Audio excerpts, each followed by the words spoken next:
Di sebuah desa kecil bernama Karangan, yang terletak di pedalaman Kabupaten Landak, Kalimantan Barat, hidup seorang perempuan bernama Mary Susanti, 32 tahun.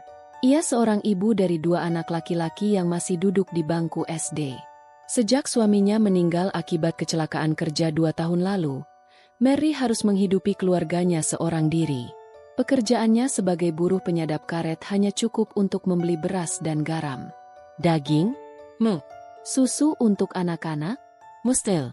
Rumah mereka kecil, berdinding papan lapuk, dan beratap seng yang bocor di beberapa sudut.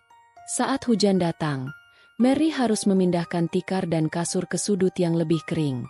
Listrik hanya menyala pada malam hari, itu pun lewat sambungan dari tetangga. Setiap pagi, Mary berjalan kaki ke kebun sejauh 4 kilometer. Sore baru pulang, lalu mencuci baju, memasak nasi, dan memastikan anak-anaknya belajar meski hanya dengan lampu minyak. Dalam keletihan hidup itu, datanglah sosok perempuan bernama Bu Lastri, mak comblang keliling yang dikenal suka mencarikan jodoh orang kampung dengan pria asing. Bu Lastri sudah cukup lama tinggal di Pontianak, tapi sering bolak-balik ke desa-desa di Landak untuk menawarkan pernikahan dengan pria Tiongkok. Sore itu, saat Mary sedang menjemur pakaian, Bu Lastri datang berkunjung dengan senyum lebarnya. Ia membawa oleh-oleh sebungkus roti dan sekantong kecil gula. "Aku dengar kamu janda kuat ya, Mer. Suamimu udah nggak ada, tapi kamu tetap berjuang," ujarnya sambil menepuk bahu Mary. Ucapan itu terasa manis, karena sudah lama tak ada orang yang memuji atau sekadar peduli. Bu Lastri mulai membuka pembicaraan tentang peluang menikah dengan pria asal Shandong, Tiongkok. Katanya, para lelaki di sana kesulitan mencari istri karena banyak perempuan Cina lebih memilih tinggal di kota besar. Mereka kesepian, kerja keras, tapi siap tanggung jawab. Rumah ada, uang ada, dan yang penting, mereka pengen punya istri dari Indonesia karena kita rajin dan setia, ucapnya sambil tersenyum. Mary semula menolak secara halus, tapi Bu Lastri tak menyerah. Ia kembali 2 hari kemudian, membawa foto seorang pria bernama Liu Wei, usia 38 tahun, bekerja di pabrik tekstil. Dalam foto, pria itu tersenyum mengenakan jaket tebal, berdiri di depan rumah bata 2 lantai. Dia siap kasih mas kawin 25 juta rupiah. "Itu bisa buat kamu bangun dapur baru, sekolahkan anak-anak. Kamu juga bakal diajak tinggal di sana. Hidup senang. Nggak perlu nyadap karet lagi," bujuk Bu Lastri. Mary terdiam. Ia memandangi anak-anaknya yang sedang bermain di tanah berlumpur. Hati kecilnya mulai goyah. 25 juta rupiah bukan jumlah kecil. Dengan uang itu, ia bisa beli motor, memperbaiki atap rumah, dan membayar tunggakan sekolah anak sulungnya. Seminggu kemudian, Mary menyatakan bersedia. Ia tak punya ponsel canggih, jadi semua komunikasi dilakukan lewat HP Bu Lastri. Liu Wei mengirim pesan suara dalam bahasa Mandarin, yang diterjemahkan Bu Lastri.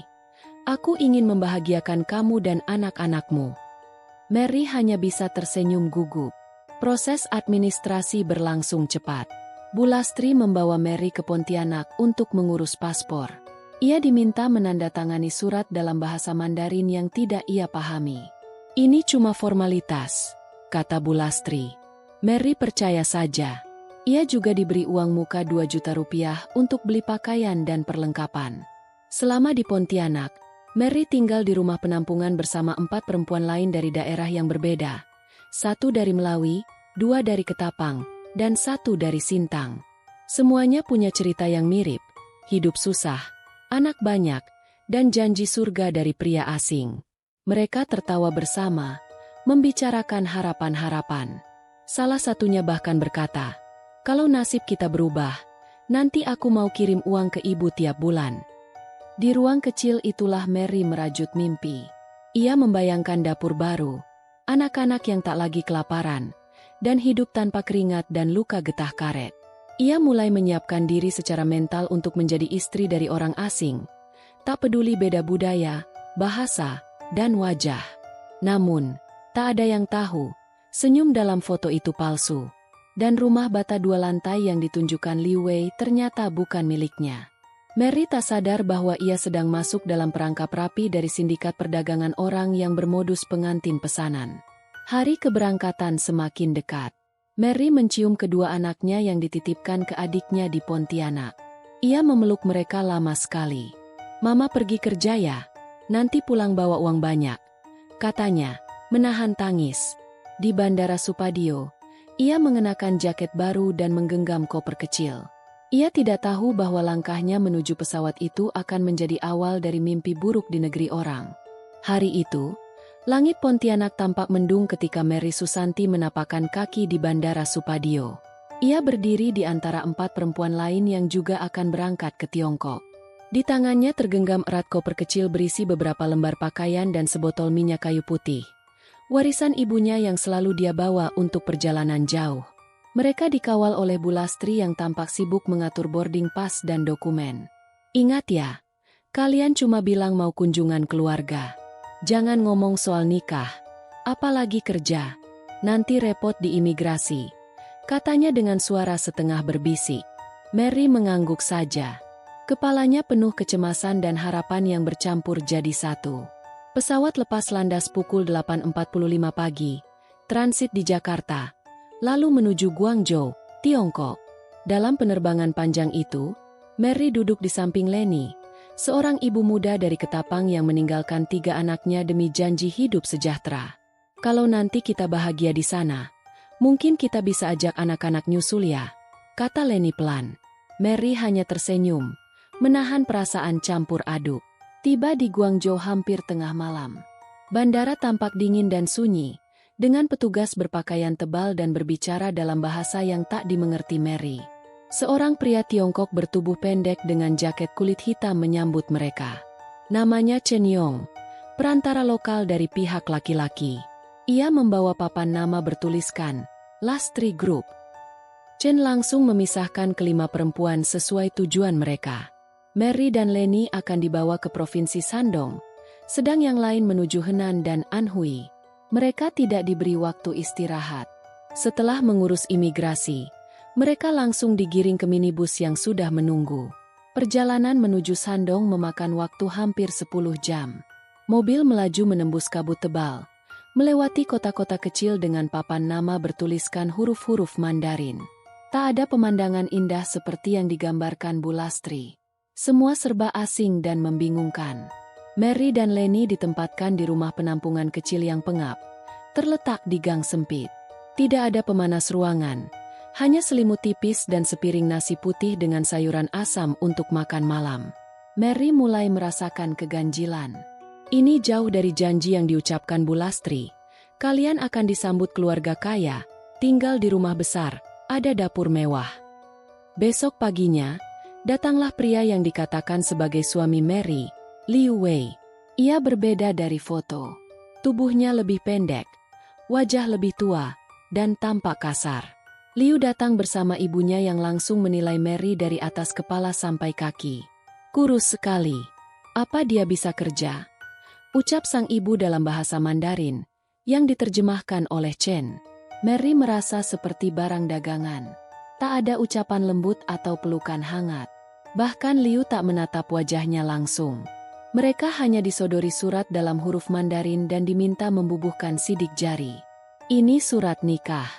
Formalitas saja," kata Chen. Mary ragu, tapi akhirnya menurut. Dalam hati ia berkata, semoga semua ini sepadan dengan masa depan yang lebih baik. Setelah penandatanganan, Mary langsung dibawa pergi oleh Liu dan ibunya. Mereka naik bus kecil selama 3 jam ke arah pedesaan Shandong. Rumah Liu ternyata bukan rumah 2 lantai seperti di foto, melainkan bangunan bata 1 lantai yang lembab dan suram. Tidak ada kamar sendiri. Hanya 1 ruangan besar dengan tirai sebagai skat. Begitu sampai, Ibu Liu langsung menyerahkan sapu dan ember kepada Mary. "Mulai dari sekarang, kamu yang bersihkan rumah," katanya ketus, diterjemahkan oleh Liu. Mary hanya mengangguk. Dalam hatinya, ia masih mencoba meyakinkan diri bahwa ini hanya proses adaptasi. Namun, sejak hari pertama, ia dilarang keluar rumah. Ponsel yang ia bawa dirampas. Ia tak diberi akses ke internet atau alat komunikasi apapun. Bahkan ketika ia bertanya apakah bisa menelepon anak-anaknya di Indonesia, Liu menjawab singkat, "Nanti, kalau kamu sudah terbiasa." Hari demi hari berlalu. Mary hanya diberi satu pasang pakaian ganti, makan 2 kali sehari, dan harus mengurus semua kebutuhan rumah tangga. Liu tak pernah memperlakukannya sebagai istri. Ia diperlakukan seperti pembantu. Bahkan, mertuanya mulai memperlakukannya seperti budak rumah tangga. Semua yang ia bayangkan di kampung, tentang dapur baru dan masa depan anak-anaknya, terasa makin jauh. Malam itu, ketika ia terbaring di kasur tipis dengan tubuh lelah, Mary menangis tanpa suara. Ia mulai menyadari, dirinya bukan istri, tapi barang yang dibeli. Dan negeri asing ini bukanlah tempat menyusun harapan, melainkan jebakan yang mengurungnya jauh dari kebebasan. Ia mulai bertanya-tanya, bagaimana caranya pulang? Hari-hari Mary di rumah Liu Wei semakin berat.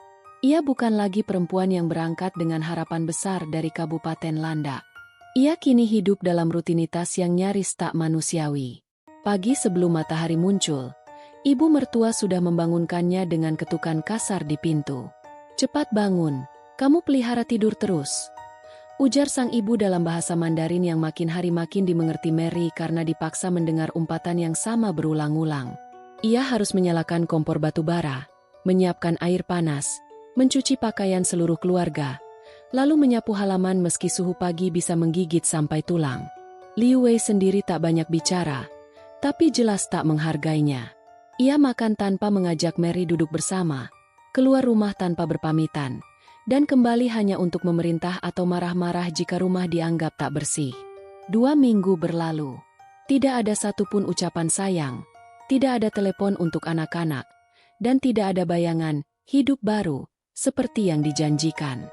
Mary mulai sakit-sakitan. Kedinginan, kelelahan, dan tekanan mental membuat tubuhnya melemah. Tapi tidak ada yang peduli. Bahkan saat ia demam tinggi, ibu mertua hanya melemparkan botol air putih ke samping kasurnya sambil berkata, "Minum ini. Besok kamu tetap kerja." Malam adalah waktu terburuk. Mary tidur di kasur tipis di lantai, sementara Liu tidur di ranjang. Tapi suatu malam, Liu masuk ke ruangnya tanpa bicara. Ia mendekati Mary, membekap mulutnya, dan memperkosanya tanpa belas kasihan. Mary meronta, menangis, tapi tak ada yang menolong. Sang ibu mertua justru diam di luar kamar, seolah ini adalah hal biasa.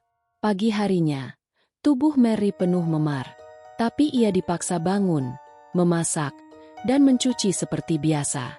Tangisnya hanya bisa ditumpahkan di kamar mandi kecil sambil menatap bayangannya di cermin pecah. Ia merasa hancur. Apa ini nasibku? Apa ini harga dari mimpi untuk hidup lebih baik? Tanyanya pada dirinya sendiri. Seminggu kemudian, datanglah tamu tak diundang. 2 orang lelaki tua yang mengaku saudara Liu. Mereka menatap Mary seperti menilai seekor ternak. Salah satu dari mereka berkata, "Kamu bisa kerja di rumahku juga nanti. Kakakmu ini terlalu lembek." Liu hanya tertawa. Mary hanya bisa menunduk dan meremas kain baju yang ia kenakan. Dalam diam, Mary mulai menyusun rencana. Ia mengingat alamat rumah, nama jalan, bahkan bentuk toko-toko kecil di sekitar tempat tinggalnya. Ia mencuri dengar percakapan, mencatat huruf-huruf Mandarin dari bungkus makanan, dan pelan-pelan mencoba mengingat arah jika suatu saat ia bisa kabur. Namun kabur bukan hal mudah. Setiap kali Liu pergi, pintu dikunci dari luar, jendela berjeruji. Ia merasa seperti tahanan. Ponsel miliknya masih disimpan di lemari oleh ibu mertua. Bahkan ketika ia mencoba mengambilnya saat rumah kosong, ternyata ada kunci pengaman sidik jari yang tak bisa ia buka. Dalam salah satu malam gelap, ia memberanikan diri berbicara pada Liu. "Aku ingin pulang ke Indonesia. Anakku sakit. Aku harus pulang." Tapi Liu hanya tertawa, lalu menampar wajahnya. "Kamu milikku sekarang. Kamu dibeli. Uang mas kawin sudah dibayar. Kalau kamu pergi, siapa yang balikin uangnya?" Ucapan itu seperti cambuk keras di hati Mary. Ia sadar bahwa dalam pandangan Liu, ia bukan manusia. Ia hanyalah komoditas, barang. properti. Dan lebih menyakitkan, tak ada negara atau hukum yang bisa langsung membebaskannya, karena secara administratif ia adalah istri sah di mata hukum Tiongkok. Suatu pagi, saat mencuci di sumur belakang, Mary berpapasan dengan tetangga. Seorang nenek tua menyapanya dalam bahasa Mandarin. "Kamu dari Indonesia?" Mary mengangguk pelan. Nenek itu tampak iba. Ia menyorotkan tatapan yang penuh empati. Tapi sebelum sempat berbicara lebih jauh, ibu mertua sudah meneriakinya dari balik pintu. "Cepat kerja, jangan ngobrol." Hari itu, Mary mulai punya secercah harapan. Jika ada orang luar yang tahu, mungkin suatu hari ia bisa minta tolong. Tapi ia harus pintar, sabar, dan kuat. Ia tidak bisa sembarangan. Sekali ketahuan mencoba kabur, mungkin ia akan dikurung selamanya. Malam itu, sambil menahan sakit di tubuhnya, Mary menulis satu kata di balik kotak sabun dengan serpihan kunci. "Pulang." Satu-satunya kata dalam bahasa Indonesia yang masih bisa membuatnya bertahan. Ia berjanji pada diri sendiri, "Aku akan pulang. Apapun yang terjadi." Mary mulai menghitung hari.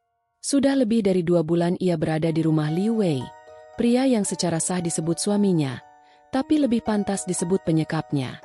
Ia tidak tahu tanggal pasti karena tidak diizinkan menyentuh ponsel atau melihat televisi.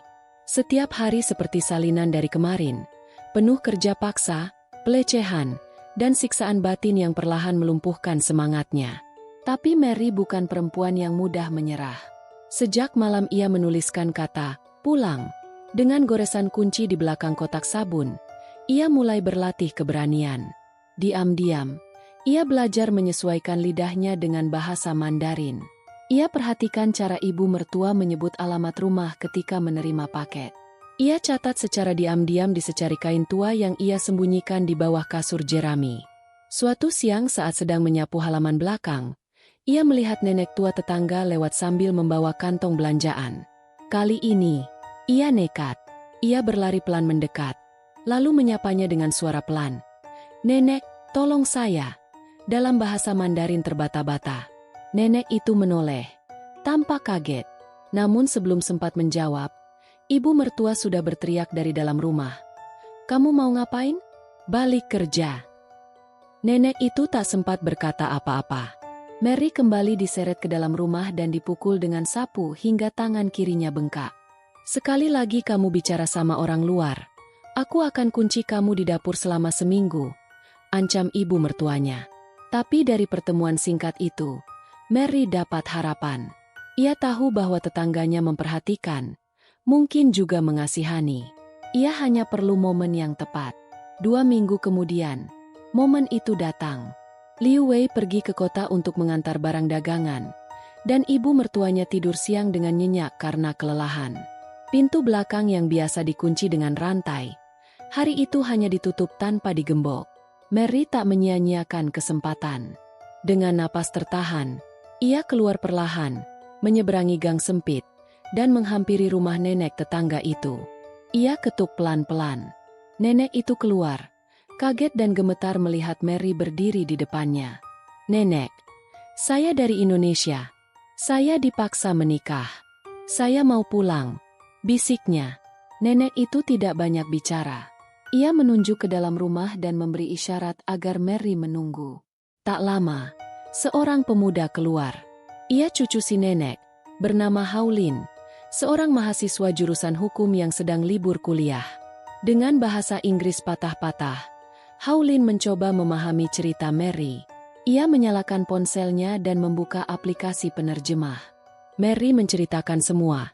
Dipaksa menikah, diperkosa, dilarang komunikasi, dan tidak tahu caranya kembali ke Indonesia. Haulin tampak marah dan bingung. Tapi ia punya satu gagasan. Ia berkata, "Saya kenal orang di LSM lokal, tapi harus diam-diam. Nanti malam saya datang." Mary kembali ke rumah sebelum ibu mertuanya bangun. Detak jantungnya masih tak karuan. Ia tahu, sekali ketahuan, ia bisa dikurung selamanya atau bahkan dihilangkan. Malamnya, saat semua tertidur, jendela kamarnya diketuk perlahan. Haulin menyelinap dan menyerahkan sebuah kertas berisi nomor telepon dan nama kontak. Miss Liusia Women's Rights Center. Ia berpesan, kalau kamu bisa pinjam ponsel, hubungi nomor ini. Mereka bisa bantu. Tapi masalahnya tetap sama. Mary tak punya akses ke ponsel. Ia harus menunggu kesempatan lain. Dan kesempatan itu datang 3 hari kemudian. Ketika ibu mertua pergi ke pasar dan lupa mengunci kamar depan tempat ponsel disimpan.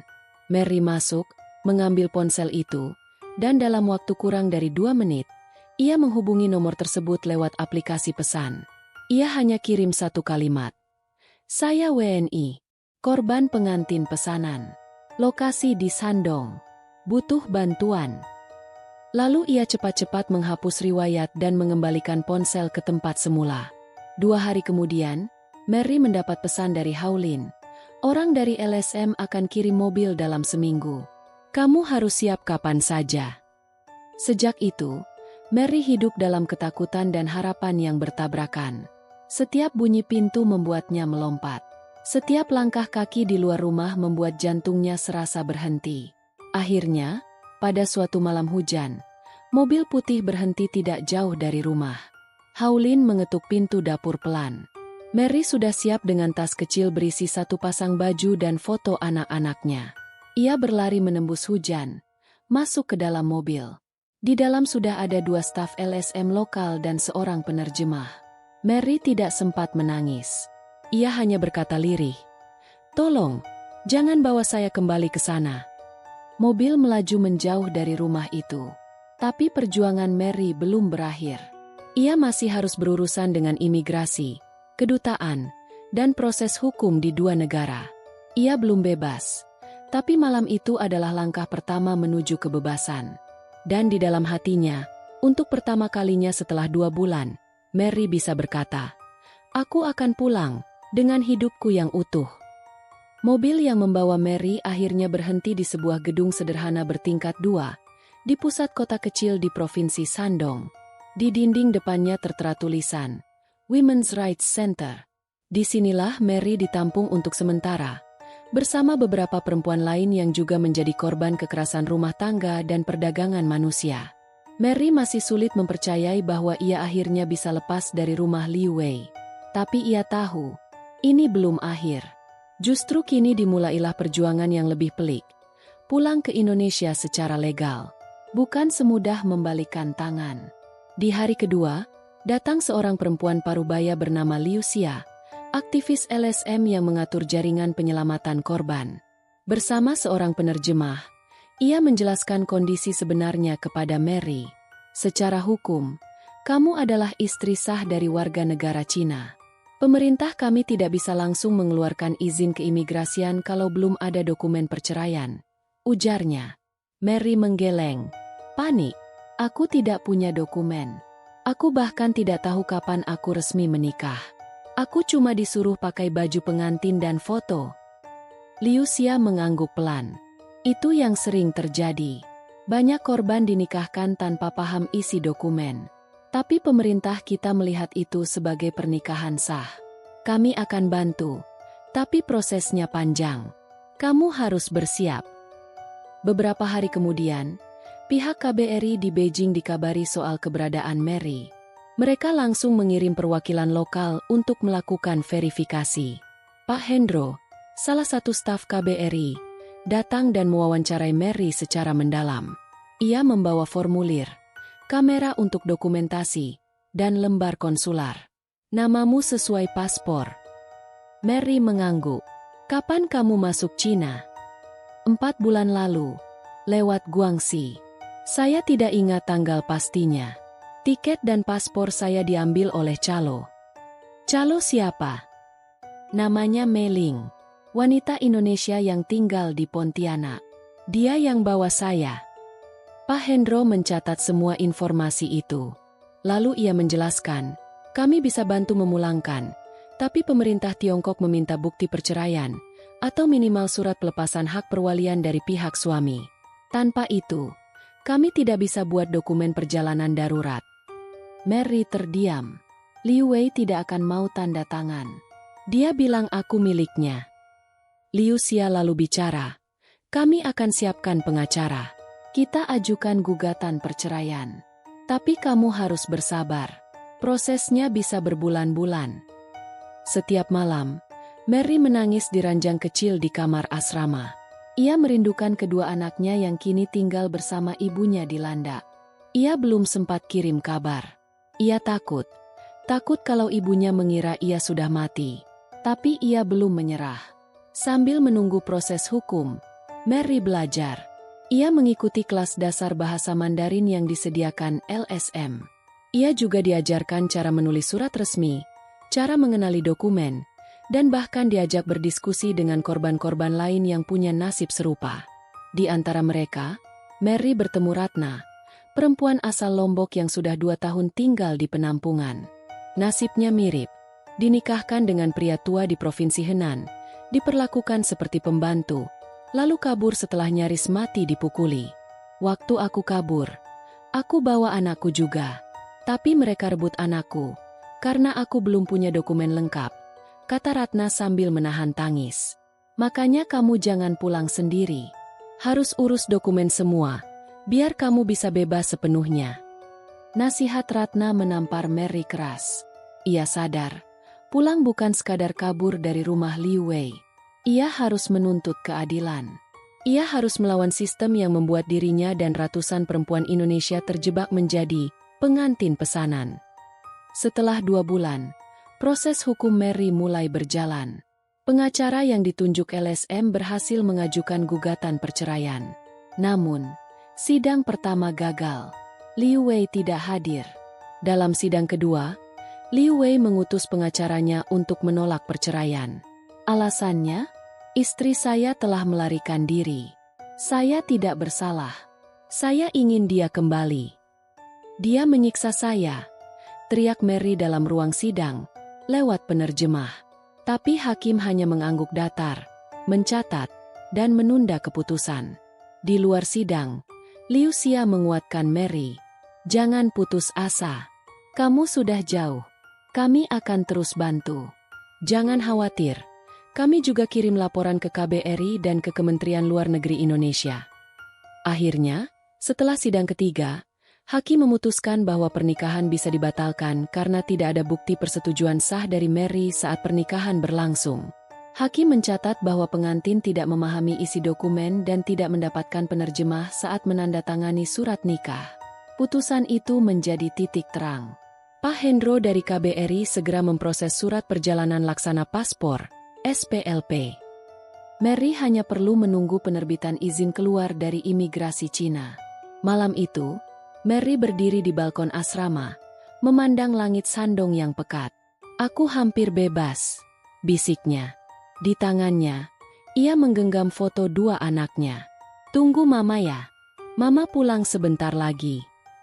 Hujan tipis menyambut pagi di Shandong saat Mary duduk di kursi ruang tunggu LSM, menatap amplop kuning di tangannya. Di dalamnya ada dokumen yang selama ini ia nanti, surat perjalanan laksana paspor, SPLP, dari KBRI Beijing dan surat izin keluar dari otoritas imigrasi Tiongkok. Di sudut kanan atas, ada nama lengkapnya yang ditulis dengan rapi, lengkap dengan foto berukuran paspor. Melihat wajah sendiri di selembar kertas itu, untuk pertama kalinya Mary merasa benar-benar ada. Kamu akan terbang malam ini, jam 11 dari Bandara Internasional Jinan, ujar Liu Xia sambil menyerahkan tiket. Transit di Guangzhou, lalu langsung ke Jakarta. Dari sana, tim SBMI Indonesia akan jemput kamu dan antar ke Kalbar. Mary hanya bisa mengangguk. Dadanya sesak, bukan karena takut, tapi karena tak percaya. Setelah 4 bulan penuh siksaan dan 3 bulan proses hukum yang melelahkan, ia akhirnya bisa pulang. Tapi ia tahu, luka yang ia bawa tidak akan hilang begitu saja di atas pesawat. Di dalam koper kecilnya hanya ada 2 setel pakaian, 1 foto anak-anaknya, dan sebuah buku catatan harian yang ia tulis diam-diam selama di penampungan. Di sana ia menuliskan semuanya, rasa takut, rindu, dan harapan. Buku itu akan menjadi pengingat bahwa ia pernah jatuh sedalam-dalamnya, tapi bisa bangkit. Sebelum keberangkatan, Haulin, pemuda yang pertama kali membantunya, datang ke LSM untuk berpamitan. Ia membawa roti manis dan termos kecil berisi teh hangat. "Aku gak bisa ikut ke bandara. Tapi aku senang kamu bisa pulang," katanya dengan senyum canggung. Mary menggenggam tangan Haulin dengan erat. "Kamu pahlawanku," katanya lirih. "Terima kasih sudah percaya padaku." Dengan pengawalan dari petugas LSM, Mary dibawa ke bandara. Proses imigrasi berlangsung lancar. Tidak ada interogasi, tidak ada tatapan curiga. Semua dokumen lengkap. Dan begitu pesawat lepas landas dari Jinan, Mary menutup mata dan menarik napas panjang.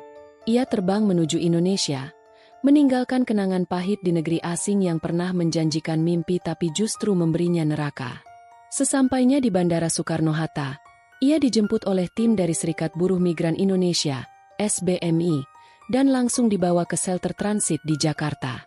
Di sana ia diberi pemeriksaan kesehatan, konseling awal, dan kesempatan untuk menghubungi keluarganya.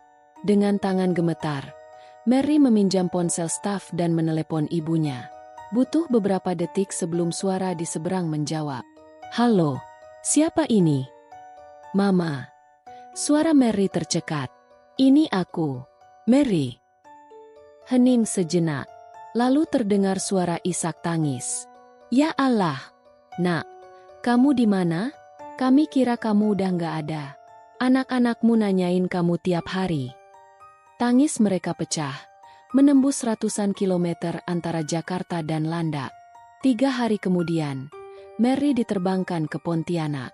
Di bandara, ia disambut oleh perwakilan SBMI Kalimantan Barat dan keluarga kecilnya, ibunya yang sudah tua, serta 2 anaknya, Reza dan Naila, yang kini sudah bertambah tinggi. Mary berlari memeluk mereka, menciumi pipi anak-anaknya tanpa henti.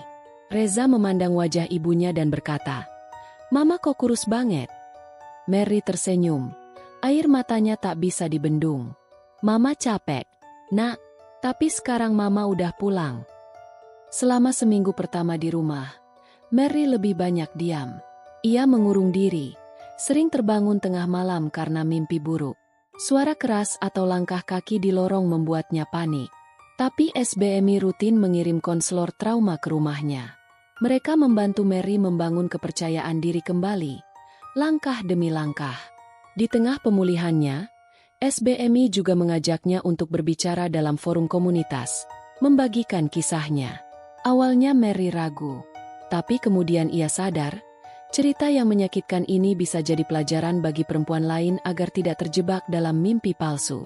"Saya ingin cerita saya jadi pengingat. Jangan percaya omongan mak comblang.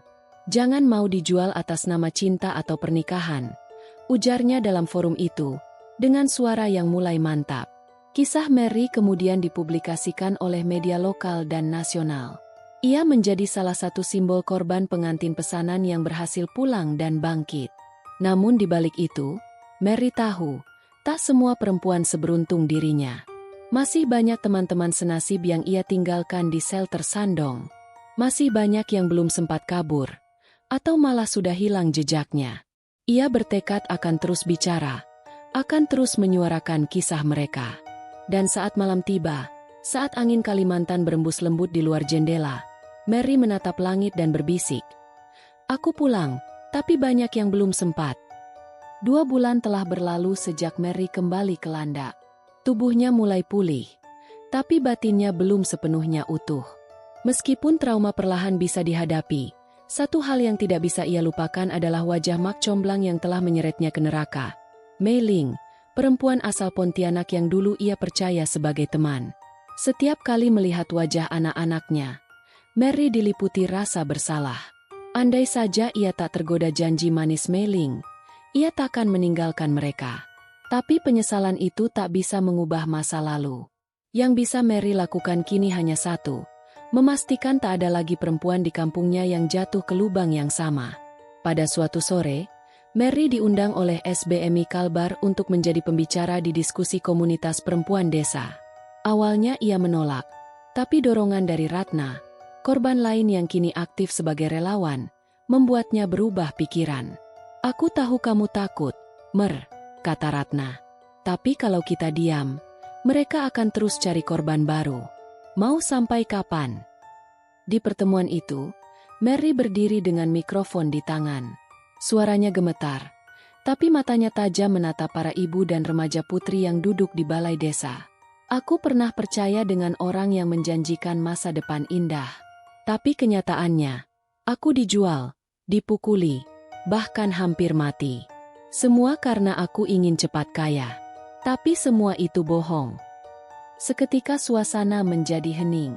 Tak sedikit yang menitikkan air mata. Kabar keberanian Mary menyebar cepat. Ia mulai diminta hadir di berbagai kampung sekitar Landak dan Pontianak, bersama tim SBMI, untuk memberikan edukasi soal bahaya sindikat pengantin pesanan. Ia juga mulai mengenali pola-pola yang sama, mak comblang yang masuk lewat keluarga, menawarkan jodoh mapan di luar negeri, dan iming-iming mas kawin belasan juta rupiah. Hingga suatu hari, seorang perempuan muda bernama Dini datang ke rumah Mary dengan wajah panik. Ia membawa brosur berbahasa Mandarin dan secarik tiket. "Mbak Mary, tolong bantu saya. Saya sudah dijanjikan kerja di Cina, tapi belakangan katanya saya harus menikah dulu. Saya takut." Mary melihat brosur itu. Logo agensi di pojok kiri atas tampak familiar. Ia pernah melihatnya di dokumen yang dibawa mailing dulu. Napasnya tercekat. Ini bukan hanya perekrutan acak. Ini sistem. Ini jaringan. Dengan cepat, Mary menghubungi SBMI dan memutuskan untuk membuat laporan resmi ke Polda Kalimantan Barat. Ia membawa semua bukti, tiket, brosur, nomor kontak mak comblang, dan testimoni Dini. Ia juga menceritakan pengalamannya sendiri secara detail. "Kami sudah dapat banyak laporan, tapi baru kali ini ada korban yang berani maju dengan bukti konkret," ujar Kompol Lisa, petugas dari Unit Perlindungan Perempuan dan Anak. Investigasi dimulai. Polisi melakukan penelusuran dan menemukan bahwa nama mailing muncul dalam beberapa laporan sebelumnya. Ia diketahui kerap mengoperasikan jaringannya dari rumahnya di kawasan Sungai Jawi, Pontianak. Ia bukan sendirian. Ada kaki tangan yang membantunya mengurus dokumen palsu, termasuk surat keterangan belum menikah dan surat rekomendasi dari RT RW. Dalam sebuah penggerbekan mendadak, polisi berhasil menangkap 2 orang suruhan mailing yang sedang mengantar 3 perempuan muda ke Bandara Supadio. Ketiganya mengaku hendak menikah dengan pria mapan di Shanghai. Mary menyaksikan berita penggerbekan itu di televisi dengan perasaan campur aduk. Ia senang, tapi sekaligus sadar bahwa ini baru permulaan. Sindikat ini jauh lebih luas dari yang ia kira. Dan lebih mengerikan lagi, banyak korban yang tak sadar bahwa mereka sedang dijual, karena semuanya dibungkus rapi dalam pernikahan. Beberapa hari kemudian, polisi berhasil menangkap Mailing. Dalam pemeriksaan, ia mengaku hanya menjadi perantara. "Saya cuma bantu orang cari jodoh," katanya. Tapi dari ponselnya, polisi menemukan ratusan pesan transaksi dan daftar nama perempuan yang sudah dikirim ke luar negeri. Nama Mary juga tercantum di daftar itu, bersama dengan tanggal, lokasi pengiriman, dan nominal uang yang diterima, 25 juta rupiah. "Saya dijual seharga motor bekas," ucap Mary getir saat diinterogasi media. Kasus ini kemudian menarik perhatian pemerintah provinsi. Dinas Sosial, Dinas Pemberdayaan Perempuan, dan Kementerian Luar Negeri mulai terlibat dalam penanganan para korban dan pembongkaran sindikat pengantin pesanan. SBMI diundang untuk membuat program edukasi dan advokasi yang lebih masif di desa-desa rawan. Mary tak lagi hanya korban. Ia kini jadi penggerak. Ia mulai menulis pengalamannya dalam bentuk buku kecil, dibantu oleh sukarlawan dari universitas. Ia juga terlibat dalam pembuatan video kampanye anti perdagangan orang yang ditayangkan di sekolah-sekolah dan kantor kelurahan. "Saya bukan perempuan pintar. Saya cuma ibu rumah tangga biasa. Tapi kalau saya bisa sadar dan melawan, kalian juga bisa," katanya dalam salah satu video edukasi. Di malam hari, setelah anak-anaknya tidur, Mary menatap langit-langit rumah dan teringat Sandong, tempat kelam yang kini jadi alasan ia melangkah maju. Ia tahu, perangnya belum selesai. Tapi ia tak sendiri lagi. Dan ia bersumpah, tak akan ada lagi perempuan dari Kalimantan yang akan dijual atas nama cinta. Langit landak sedang mendung ketika Mary menerima pesan dari nomor tak dikenal lewat WhatsApp. Pesan itu dalam bahasa Indonesia yang terputus-putus. Diterjemahkan buruk dari Google Translate. Saya teman dari shelter Sandong. Namaku Leni. Tolong, saya masih di sini. Mary gemetar membaca pesan itu. Ia mengenal Leni, gadis muda asal Mempawah yang dulu satu kamar dengannya di tempat penampungan LSM di Cina. Usianya baru 19 tahun, dan dulu ia nyaris dinikahkan paksa dengan pria lanjut usia sebelum kabur dengan bantuan LSM. Sejak Mary pulang, Leni belum pernah terdengar kabarnya. Ternyata dia belum bisa kembali ke Indonesia. Masalah utamanya, status perkawinannya masih terdaftar sah secara hukum Cina, dan suaminya menolak memberi izin cerai. Mary langsung menghubungi Juliana, pengurus SBMI Pusat. Mereka mengatur panggilan video dengan Leni yang terlihat pucat dan lemah. Ia berada di ruang kecil di pinggiran Tianjin, tinggal bersama kerabat suaminya yang kasar. Meski tidak lagi dipukuli, Leni diisolasi dan tak diizinkan keluar rumah tanpa pengawasan. Paspor saya diambil. Mereka bilang saya belum boleh pulang sebelum melahirkan. Saya hamil, Kak, ucapnya lirih. Mary menangis diam-diam. Luka yang ia bawa belum sembuh. Tapi ia kini harus jadi sandaran orang lain. Juliana dan SBMI pun mulai menggerakkan jalur diplomatik. Mereka berkoordinasi dengan KBRI Beijing dan Kementerian Luar Negeri untuk mencari jalan pemulangan Leni. Namun seperti yang terjadi pada Mary dulu, hukum Cina tak mengizinkan istri WN asing keluar dari negara itu jika belum ada akta cerai resmi atau izin tertulis dari suami. Peraturan ini yang bikin proses pemulangan korban rumit dan memakan waktu lama. Jelas Juda Nugroho, Direktur Perlindungan WNI dari Kemenlu. Sementara itu, Mary menggalang dukungan lewat media sosial. Ia membuat video berisi testimoni tentang nasib Leni, lalu menyebarkannya dengan tagar "Bebaskan Leni". Dalam semalam, video itu ditonton ribuan kali dan diangkat oleh beberapa media nasional. Tak lama, beberapa mantan korban lain mulai menghubungi Mary. Ada Sari di Guangxi, yang sudah 2 tahun tinggal bersama suami tanpa dokumen resmi dan hidup seperti tahanan rumah. Ada juga Cinta dari Ketapang, yang dipaksa bekerja di pabrik milik keluarga suami dan tak diberi gaji selama berbulan-bulan. Mary makin yakin, pengantin pesanan bukan cuma perdagangan orang, tapi perbudakan modern yang dibungkus dengan janji cinta. Bersama SBMI, ia membentuk kelompok Suara Perempuan Pulang, sebuah komunitas korban pengantin pesanan yang bertujuan membantu korban lain yang masih tertahan di luar negeri. Mereka mendampingi keluarga korban, menyalurkan bantuan hukum, dan terus mendesak negara untuk membuka jalur diplomatik darurat. Banyak dari kami tidak punya bukti fisik. Kami tidak dilukai dengan pisau, tapi secara mental kami remuk. Hukum harus bisa melindungi kami juga, ujar Mary saat wawancara dengan media. Sementara itu, pihak KBRI Beijing melaporkan bahwa sepanjang tahun 2024, mereka menangani 61 kasus pengantin pesanan, naik signifikan dari tahun-tahun sebelumnya. Di antara korban itu, 13 orang masih dalam proses hukum perceraian, 8 masih dalam mediasi, dan 6 menghilang tanpa jejak. Yang paling memprihatinkan adalah korban anak di bawah umur. Banyak yang dinikahkan paksa dengan dokumen palsu. Jelas salah satu staf KBRI yang tak mau disebutkan namanya. Mary makin sering diundang ke seminar, universitas, bahkan acara televisi. Bukan karena ia ingin terkenal, tapi karena ia tahu, semakin banyak orang mendengar kisahnya, semakin kecil kemungkinan perempuan lain menjadi korban berikutnya. Di salah satu acara diskusi di Universitas Tanjung Pura, Mary sempat berhenti bicara saat melihat foto Leni terpampang di layar presentasi. Suara mahasiswa bergemuruh dalam empati. Saat itulah Mary berkata, "Ini bukan kisah tragis. Ini adalah perang. Dan dalam perang, kita butuh sekutu. Kalian semua adalah sekutu saya." Gerakan Bebaskan Leni semakin besar. Dukungan dari masyarakat, tokoh perempuan, bahkan organisasi internasional berdatangan. Desakan publik memaksa pejabat tinggi dari Indonesia dan Cina untuk membuka kembali pembicaraan bilateral soal perlindungan pengantin pesanan. Sampai suatu hari, Mary menerima kabar dari Juliana. Leni akan dipulangkan minggu depan. Proses perceraian darurat disetujui karena tekanan diplomatik dan alasan kemanusiaan. Tangis Mary pecah.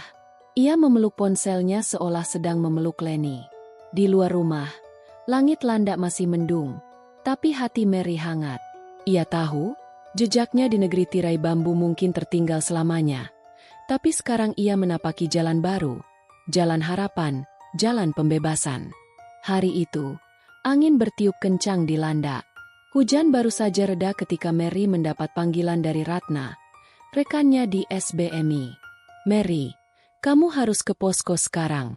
Kami baru temukan anak di bawah umur yang hampir dibawa ke Pontianak.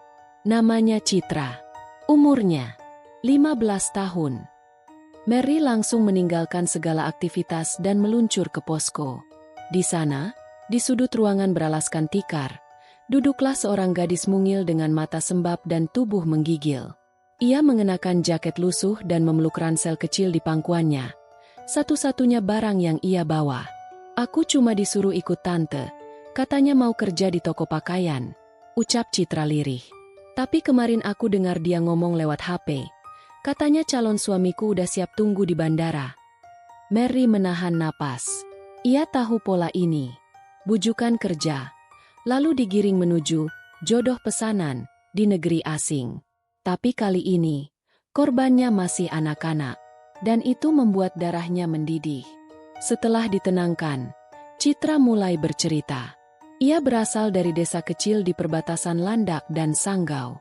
Ayahnya sudah meninggal, ibunya bekerja sebagai buruh tani. Sang tante adalah kerabat jauh dari kampung sebelah yang tiba-tiba muncul dan menawarkan hidup lebih baik di kota. Katanya nanti aku dapat suami kaya di luar negeri. Bisa sekolah lagi. Bisa bantu mama. Citra sempat menunjukkan foto pria yang dikirimi kepadanya. Usianya sekitar 40 tahun, warga negara Cina, lengkap dengan latar belakang rumah mewah dan mobil SUV. Tapi dari penyelidikan SBMI, pria itu diketahui pernah menceraikan 2 istri sebelumnya. Keduanya korban perdagangan manusia. Citra sudah difoto, dikirimi ke jaringan Mak Comblang di Pontianak. Dia hampir masuk ke jalur ekspor pengantin, jelas Ratna. Kali ini, Mary memutuskan untuk tak hanya bertindak sebagai pendamping, tapi juga penyelamat. Bersama SBMI dan kepolisian, ia menyusun rencana menangkap si tante, yang ternyata juga berperan aktif dalam jaringan yang dulu memperdagangkan dirinya. Lewat kerjasama dengan Unit Perlindungan Perempuan dan Anak, PPA, operasi penyamaran dilakukan. Seorang anggota polisi wanita berpura-pura menjadi calon korban baru dan mengikuti komunikasi Mak Comblang. Pada hari yang ditentukan, mereka memancing si tante ke terminal bus, dengan alasan akan mengantar Citra ke bandara. Di sana, petugas segera menciduk pelaku, lengkap dengan bukti transfer uang muka dari pria Cina yang sudah menunggu di Shenzhen. Dia masih gadis. Itu yang bikin harga dia lebih tinggi, ucap pelaku dingin saat diinterogasi. Pernyataan itu menghantam dada Mary seperti palu. Ia gemetar, marah, dan tak kuasa menahan air mata. Ia tahu Citra nyaris kehilangan masa depannya. Dan lebih dari itu, ia tahu bahwa ini bukan sekadar kejahatan personal, ini sistem. Sebuah jaringan kejam yang terus hidup karena kemiskinan dan ketidaktahuan. Berita penangkapan menyebar cepat. Media lokal dan nasional meliputnya. Kali ini, Citra tak disembunyikan. Ia berbicara dengan wajah terbuka, dengan pengawalan dari SBMI dan petugas. "Saya hampir hilang," katanya dengan suara pelan. "Tapi ada yang selamatkan saya. Dan saya nggak mau gadis lain mengalami hal yang sama." Citra kemudian dititipkan ke rumah perlindungan anak dan mulai kembali sekolah. Mary, yang terus mendampingi, mengajukan beasiswa khusus untuk korban perdagangan orang melalui program CSR sebuah perusahaan swasta. Tidak hanya itu, SBMI bersama Dinas Pendidikan mulai menggagas program edukasi di sekolah-sekolah pedesaan, khusus membahas bahaya pengantin pesanan.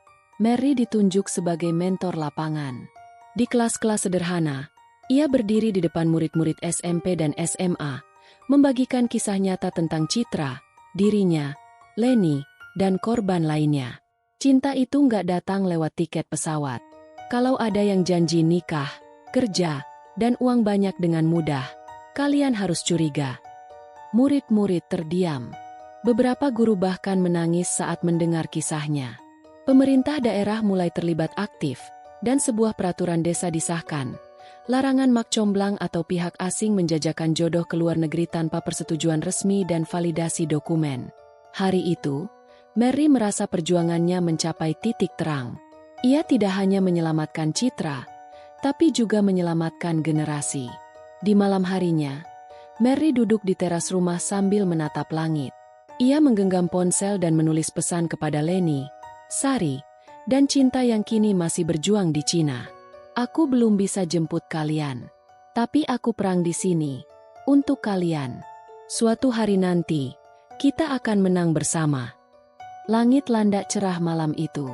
Tak ada gemuruh, hanya angin lembut dan bintang yang berkedip. Bagi Mary, malam itu adalah janji bahwa perang belum selesai, tapi harapan tidak pernah padam.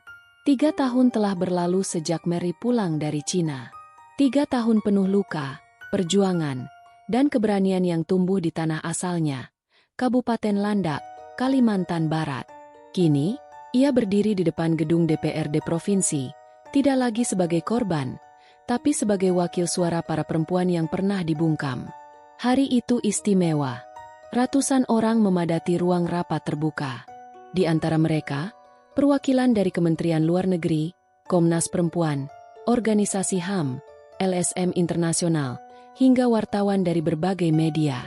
Acara ini bukan sekadar seminar, tapi puncak dari kampanye nasional anti pengantin pesanan yang dirintis Mary bersama SBMI. Di panggung, Mary berdiri tegak. Ia mengenakan kebaya sederhana berwarna biru tua, rambutnya diikat rapi. Suaranya tegas, namun tetap menyisakan kelembutan khas perempuan desa yang kini bersinar sebagai penggerak perubahan. Dulu saya pikir, pernikahan itu adalah jalan keluar dari kemiskinan. Tapi ternyata, itu adalah pintu masuk ke neraka. Ucapnya, memulai pidato. Mary memutar video dokumenter yang mereka buat sendiri. Kisah Leni yang akhirnya dipulangkan dan kini bekerja sebagai guru sukarela. Citra yang melanjutkan pendidikan dan menjadi relawan remaja SBMI. Dan Sari yang berhasil menggugat cerai suaminya di Cina dan kini membantu proses hukum bagi korban lainnya. Ruangan hening. Banyak yang menunduk. Banyak pula yang mengusap air mata. Realita yang selama ini tersembunyi di balik data dan grafik kini menyentuh hati mereka lewat suara korban yang tak lagi diam. Perdagangan manusia lewat kedok pernikahan ini tidak akan berhenti jika kita hanya bicara. Kita butuh kebijakan nyata, lanjut Mary.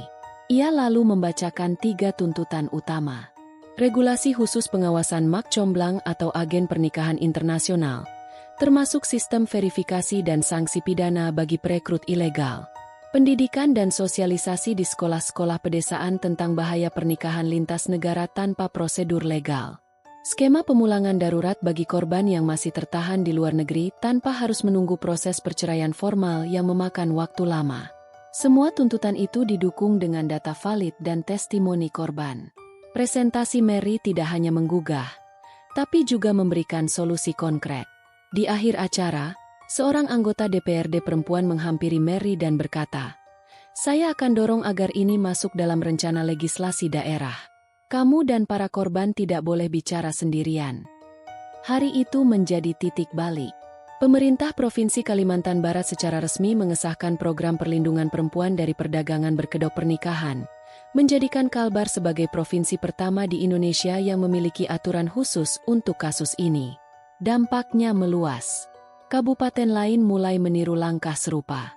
Beberapa mak comblang ditangkap, jaringan sindikat dibongkar, dan desa-desa kini punya satgas perempuan yang bertugas memverifikasi kasus dugaan pengantin pesanan. Sementara itu, Mary mendirikan Pondok Amanah Ibu, sebuah rumah aman yang menampung korban dan anak-anak mereka yang berhasil dipulangkan dari luar negeri. Di sana, mereka mendapat bimbingan psikologis, pelatihan kerja, hingga kesempatan sekolah kembali. Suatu sore, di teras rumah aman, Mary duduk bersama Leni, Citra, dan beberapa perempuan lainnya. Mereka sedang menyulam bersama, tertawa pelan sambil bercerita. Anak-anak kecil berlarian di halaman, bebas, tanpa bayang-bayang perdagangan manusia. "Mbak Mary," kata Citra tiba-tiba. "Dulu saya nggak pernah percaya kalau bisa hidup normal lagi. Tapi sekarang, saya bahkan mau kuliah." Mary menoleh, senyumnya mengembang. "Kita semua bisa hidup normal. Tapi kita harus terus lawan yang bikin hidup kita dulu jadi neraka." Hari itu, langit Landak kembali cerah. Tak ada hujan, hanya angin yang sejuk dan langit biru.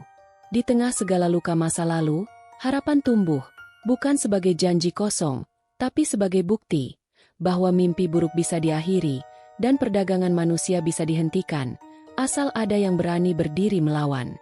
Mary bukan sekadar penyintas. Ia kini jadi simbol perlawanan. Dari perempuan yang dijual, menjadi perempuan yang menyelamatkan. Dan kisahnya akan terus hidup di setiap anak desa yang kini tahu, mereka berhak memilih hidup, bukan dijual.